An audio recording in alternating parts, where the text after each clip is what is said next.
नाज़रीन, मैं तारिक महमूद राजपूत एबडा न्यूज़ के प्लेटफॉर्म से आपकी खिदमत में हाजिर हूँ। और आज हमने अपने इस प्रोग्राम में जिस मेहमान को दावत दी है वो इंपोर्ट और कस्टम के माहिर हैं जनाब अमजद अली शाह साहब। आज हम आपके लिए इंपोर्ट के बारे में इनसे सवालात करेंगे जो आप तक पहुँच रहे हैं। तो शाह साहब, अमजद अली शाह साहब, आपका बहुत शुक्रिया हमें वक्त देने का। तो हमें ये बताएं कि कुछ एक वक्त था जो इंपोर्ट बड़ी वाफर मिकदार में हो रही थी, आज इंपोर्ट बंद हुई है। उस वक्त और इस वक्त में आप क्या फर्क देख रहे हैं? ऐसा बहुत शुक्रिया, आपने मौका दिया मुझे अपने चैनल पर आने का और आप कराची तशरीफ लाए। तो ये जो हमारी ट्रेड है ना जी, इसका ज्यादा काम की खराबी एक तो ये कि ये शुरू दिन से ही इस पर किसी न किसी तरीके से पाबंदियां लगाने का सिलसिला तो शुरू से चालू था, लेकिन वो इतनी सख्त नहीं होती थी, हम किसी न किसी तरह उसको कंटिन्यू कर लेते थे। 2019 में जब रज़ाक दाऊद साहब थे अपना तजारत के मशीर, उन्होंने पॉलिसी में अमेंड करके इनके जरिए पे होगी, तो उसकी वजह से ये काम जो है काफी अर्सा रुका रहा। फिर उसके बाद ये स्ट्रीमलाइन होकर स्टार्ट होने के बाद ये फिर दोबारा इसको ब्रेक उस वक्त लगी है इस दौरे हुकूमत में कि जब एकदम जो है बगैर इतला के बैन कर दी गई गाड़ियां सारी, और जो गाड़ियां पोर्ट पर खड़ी थी वो भी रुक गई और पीछे से भी सारा काम रुक गया। फिर उसके बाद इस पर 100% अपना 1500 सीसी तक इन्होंने रेगुलेटरी ड्यूटी लगा दी। जो बड़ी गाड़ियां थी उन पर भी 30% से लेकर 10% तक का फर्क आ गया। तो उससे सारे काम की डिस्टर्बेंस हो गई और ये काम जो है ये कॉस्ट वाइज जो है कॉस्ट इफेक्टिव नहीं रहा, और मार्केट में क्योंकि परचेजिंग पावर भी नहीं है, तो इस लिहाज से ये गाड़ियां जो हैं ये इस 2-2.5-3 साल के अरसे में ये ट्रेड ने बहुत ज्यादा सफर किया है। अच्छा, इसमें एक और चीज़ कि गाड़ियों के रेट जो पहले थे और आज हैं, इसमें बहुत बड़ा फर्क पड़ा, चाहे रेगुलेटरी ड्यूटी हो, शिपिंग चार्जेस हो, या जेट की क्लियरिंग हो, या डॉलर की टैक्सेशन हो। इसमें आप क्या समझते हैं कि ज्यादा कसूरवार कौन है कि जो इसके रेट के ऊपर असरअंदाज हो? ऐसा अपना देखें, ड्यूटी मतलब किसी की भी चीज के रेट के ऊपर ना जो मल्टीपल फैक्टर होते हैं असरअंदाज होने के। रेट जो है वो किसी एक चीज से नहीं बढ़ता, बेशुमार चीजें इन्वॉल्व हो जाती हैं। सबसे पहले तो है जी कि ड्यूटी का रेट, ड्यूटी रेट जो है इन्होंने जो रेगुलेटरी ड्यूटी लगाई है, और उसके बाद उसको वो हर तकरीबन जो गाड़ी जीरो रेटेड पर थी 1500 सीसी तक, उन पर भी है 100% रेगुलेटरी ड्यूटी लगाने का मतलब ये है कि अगर 10 लाख की चीज है तो वो 20 लाख की ड्यूटी हो गई। तो वो जो 10 लाख का फर्क आया है, वो छोटी गाड़ी की इस वक्त पोजीशन ये है कि कोई भी 660 सीसी जो गाड़ी है वो 26-27 लाख से नीचे कॉस्ट नहीं कर रही। इसी तरह जो दूसरा इसमें फैक्टर है वो है शिपिंग का, क्योंकि शिपिंग के रेट जापान में भी बड़े बड़े हैं। उसके बाद यहाँ पर अपना जो हमारे डीओ चार्जेस हैं वो शिपिंग एजेंटों ने और शिपिंग लाइन्स ने बहुत बढ़ा दिए हैं। फिर जो प्राइवेट टर्मिनल बन गए हैं जिन पर गाड़ियां, साहब एक इंटरप्ट करूंगा, ये जो शिपिंग चार्जेस बढ़े हैं इसके अंदर आया गवर्नमेंट इनसे पूछ नहीं सकती कि आप ये इतने ज्यादा चार्जेस क्यों वसूल कर रहे हैं इनसे? इसमें ऐसा ये है कि गवर्नमेंट का जो मिनिस्ट्री ऑफ शिपिंग है वो कंट्रोलिंग अथॉरिटी है इनकी, तो उसको अप्रोच किया जा सकता है चार्जेस के सिलसिले में। लेकिन जहां तक मेरी याददाश्त काम करती है कि इस इशू के ऊपर हाई कोर्ट में एक रिट पड़ी हुई है सिंध में, वो रिट भी इन्होंने डाली थी शिपिंग कंपनीज ने, उस पर इन्होंने स्टे लिया हुआ है, और वो स्टे तकरीबन आप ये समझ लें कि साल, सवा साल, 1.5 साल से वो या 2 साल से स्टे चल रहा है। अच्छा, हम ये समझें कि गवर्नमेंट इसके चार्जेस बढ़ाने में इन्वॉल्व है? बिल्कुल है जी, गवर्नमेंट जो है रेगुलेटरी अथॉरिटी है, गवर्नमेंट का काम है ये देखना कि इनके चार्जेस जो है ये अपना एक लिमिट के अंदर रहें, और गवर्नमेंट डिसाइड करे कि जी इन्होंने क्या चार्ज करना क्या नहीं चेक करना। तो गवर्नमेंट जो है उसने बतौर रेगुलेटरी ड्यूटी अपना जो अथॉरिटी है वो मिनिस्ट्री ऑफ शिपिंग जो है उसने अपना काम नहीं किया। और इस वक्त जो पोजीशन है कि जी अपना शिपिंग लाइन और जो शिपिंग एजेंट बीच में आ गए हैं, उनका रेट जो है वो हर एक का मुख्तलिफ है। एक ही गाड़ी का एक शिपिंग एजेंट जो है या अपना आप ये समझे फ्रेट फॉरवर्डर है, वो एक गाड़ी का रेट अगर 20 ले रहा है तो उसी गाड़ी का दूसरा 25 ले रहा है, कोई 30 ले रहा है, कोई 35 ले रहा है। तो यूनिफॉर्मिटी नहीं है।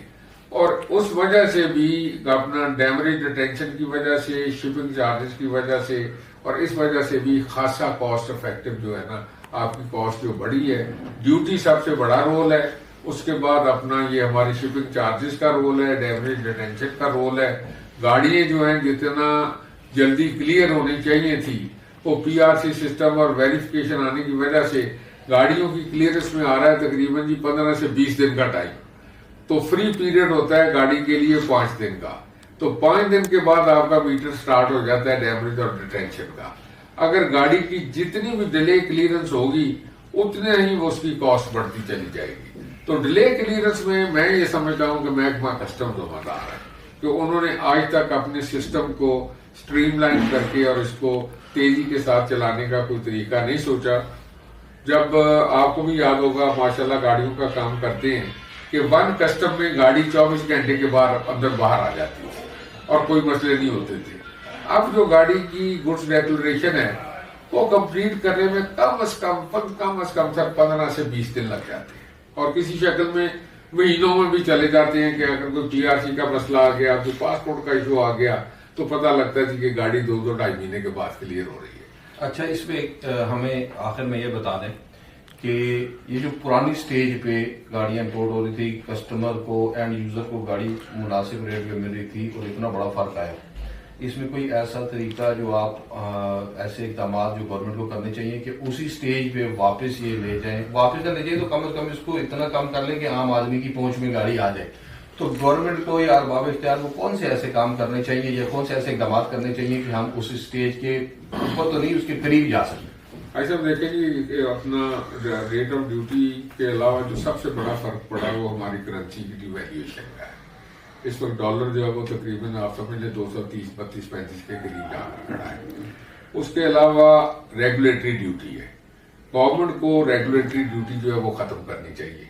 उसके बाद इन्होंने एडवांस कस्टम ड्यूटी जो है वो भी लगा दी है, उसको खत्म करना चाहिए। फेडरल एक्साइज ड्यूटी जो है उसका जो है कंपोजिट इफेक्ट आता है, तो वो 20% जो है वो रेशो बहुत ज्यादा, उसको कम करना चाहिए। गवर्नमेंट के हाथ पर तो सबसे पहले जरूरी है जी कि गवर्नमेंट ड्यूटी एंड टैक्सेस को रैशनलाइज करे और उसको एक ऐसी सतह पर ले आए कि जी गाड़ियां जो है वो अफोर्डेबल हो जाए। उसके बाद दूसरा मसला है जी जो हमारा डैमेज डिटेंशन और हमारे जो चार्जेस बढ़ते हैं वो बढ़ते हैं डिले क्लियरेंस की वजह से। तो महकमा कस्टम को ये चाहिए कि सिस्टम ऐसा हो कि गाड़ी जो है विद इन 2-3 डेज, 4 दिन के अंदर जो गाड़ी है वो हर हाल में क्लियर होनी चाहिए और इसमें अगर कोई बंदा डिले करता है तो उसके खिलाफ एक्शन लेना चाहिए। तीसरी चीज ये सर कि हमारे जो इंपोर्टर हजरात हैं उनको चाहिए जी कि ये फ्रेट फॉरवर्डर को इस्तेमाल ना करें, ये अपनी गाड़ियां डायरेक्ट जो है वो शिपिंग लाइन को दें और कोशिश करें कि जी अपना इनकी गाड़ी जो है वो केपीटी पर उतरे कराची पोर्ट ट्रस्ट में, क्योंकि कराची पोर्ट ट्रस्ट के चार्जेस जो है ना वो कम है, डैमेज डिटेंशन चार्जेस भी कम है और वहां पर गाड़ी अगर खड़ी भी रहे तो इतना नहीं है। प्राइवेट टर्मिनल्स जो हैं उन पर भी किसी का कोई कंट्रोल नहीं है, तो उनके जो डैमेज और डिटेंशन चार्जेस है वो भी 2-2.5 महीने के बाद लाखों में चले जाते हैं। अगर वही गाड़ी कराची पोर्ट ट्रस्ट पर उतरी होगी तो उसके चार्जेस जो है वो हजारों से ज्यादा नहीं बढ़ते। तो ये 3 बेसिक चीजें हैं, एक तो हमारे ट्रेडर के देखने वाली हैं कि वो शिपिंग जो है वो डायरेक्ट शिपिंग लाइन से करवाए और अपना कोशिश करे कि जो भी शिपिंग लाइन है वो माल कराची पोर्ट ट्रस्ट पर उतारे।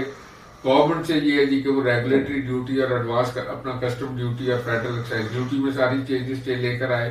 रेट जो है हम वो पुरानी सतह पर तो नहीं ले जा सकते ड्यूटी अपने डॉलर रेट की फ्लक्चुएशन की वजह से, लेकिन अगर ये एडमिनिस्ट्रेटिव और इकोनॉमिक स्टेप्स ले लिए जाए तो गाड़ी जो है वो विद इन रेंज आ जाएगी कि कोई बंदा जो है वो फिर उसको खरीद सकता है। तो सर ये जो इकदाम आपने उठाने का कहा कि गवर्नमेंट को ये इकदाम उठाने चाहिए, अगर गवर्नमेंट इसके ऊपर अमल नहीं करती तो फिर अवाम के पास कौन सा ऐसा सोर्स है कि वो अदालत जाए, एहतजाज करें या कौन सा रास्ता इख्तियार करें? देखिए इस वक्त आपका सबसे बड़ा जो एडवांटेज है आयशा के all Pakistan motor dealer association एपडा जो है वो बन चुकी है। एपडा जो है इस वक्त सोल ट्रेड बॉडी है जो कार वालों के मसाइल को रिप्रेजेंट भी कर रही है और वो गवर्नमेंट लेवल के ऊपर मुज़ाकरात भी कर रही है। और मैं बीइंग एग्जीक्यूटिव कमेटी मेंबर मुझे इल्म है कि हमारी टॉप की लीडरशिप जो है वो गवर्नमेंट के साथ इंटरएक्ट कर रही है। तो ये एक तो हमारा जितना भी कार का ट्रेडर है उसको चाहिए कि जो फिल फॉर जो है वो एफडा की मेंबरशिप ले और एफडा का हिस्सा बने। दूसरा ये जी कि गवर्नमेंट के साथ हमारी लीडरशिप मुज़ाकरात कर रही है और अगर आयशा वो नहीं सुनवाई होती तो उसके बाद हमारे पास एहतजाज के फिर रास्ते खुले। प्रेस कॉन्फ्रेंस से स्टार्ट लें हम, उसके बाद कोई टेम्पररी एक दिन का एहतजाज करें, कोई इस तरह का एक तरीका कार बनाया जा सकता है कि स्टेप वाइज हम फिर गवर्नमेंट को एहतजाज के जरिए अप्रोच करें कि जी आपने हमारा कारोबार को बर्बाद कर दिया है। आप माशाल्लाह इस ट्रेड से सालों से मुंसलिक है, आपको पता है जी कि एक शोरूम के साथ एक गाड़ी के साथ कितने घर पलते हैं। क्लीनिंग एजेंट है, क्लीनिंग एजेंट का स्टाफ है, उसके बाद डेंटर पेंटर हैं, फिर उसके बाद आप अल्लाह भला करे ड्राइवर हैं, फिर ट्रांसपोर्टेशन है गाड़ियों की एक से दूसरी जगह, फिर प्रोविंशियल टैक्सेस भी हम दे रहे हैं इन्हीं गाड़ियों के ऊपर। तो एक पूरा इकोनॉमिक सर्कल जो है वो जनरेट होता है एक गाड़ी के इर्द गिर्द। तो गवर्नमेंट को ये रियलाइज करना चाहिए कि जी इन लोगों के आपने देखे ना जो ऑटो असेंबलर्स हैं उन्होंने आज तक डिलीशन प्रोग्राम पर अमल नहीं किया और वो ही सारी इस पॉलिसी को मॉनिटर करते हैं और वही अपनी मर्जी की पॉलिसी से बनवाते हैं कि जिससे कार ट्रेड जो है उनके चुंगल से बाहर ना निकल सके। तो गवर्नमेंट को ऑटो असेंबलर्स को भी जरा कंट्रोल करना पड़ेगा, गवर्नमेंट को अपनी पॉलिसी चेंज करनी पड़ेगी। जिस तरह एफडा की कोशिशें हैं कि जी गाड़ियां 7 साल तक या 10 साल तक की खुल जाए, कोई फॉरेन एक्सचेंज का रास्ता निकला है, तो ये सारी स्ट्रगल जो है ये हम सबको एफडा के बैनर के तले करनी पड़ेगी। लोकल जो तंजीमें हैं उनको मेरा ख्याल है किसी किस्म का कोई खतरा नहीं है, वो अपना काम अपना लोकल लेवल पर कर सकती हैं, लेकिन वो सब एफडा के मेंबर बने और लोकल लेवल पर भी एहतजाज की शक्ल में एफडा की जो लीडरशिप है उसके काल जो है उसके मुताबिक काम करें। बहुत शुक्रिया जनाब। ये थे सैयद अमजद अली शाह साहब जो इम्पोर्ट और कस्टम के माहिर थे, बल्कि हैं भी, और आप लोगों तक ये बात पहुंचानी थी कि इन्होंने अपने जो इक़दाम गवर्नमेंट को करने चाहिए वो इस चैनल के ज़रिए हमें रिकॉर्ड करवाए। हम इन इक़दाम को अपने चैनल पे उठाएंगे और अगर गवर्नमेंट ने इसके ऊपर कोई मुस्बत जवाब दिया या कोई ऐसा कदम उठाया तो वेल एंड गुड, नहीं तो एफडा के अरबाब इख्तियार जो है ना वो उनको हेजिटेट करेंगे। आप लोगों से दरख्वास्त है चैनल को सब्सक्राइब करें और देखते रहिए एफडा न्यूज़।